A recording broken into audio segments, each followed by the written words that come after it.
Chăm ran po nhiệt nhóm nơi cái nôngថ្ងៃនេះដែលមានការសំណូមពរពីញាតិញោមចង់ឲ្យអាត្មានឹងធ្វើការបង្ហោះវីដេអូពាក់ព័ន្ធជាមួយនឹងរូបភាពនៃសំណង់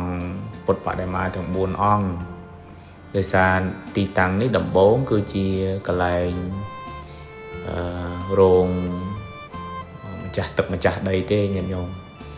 ហើយ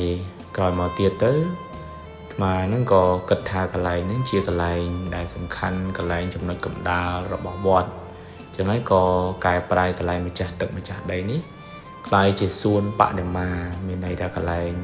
ពុទ្ធបដិមាទាំង4អង្គសម្រាប់ញាតិញោមធ្វើសក្ការៈបូជា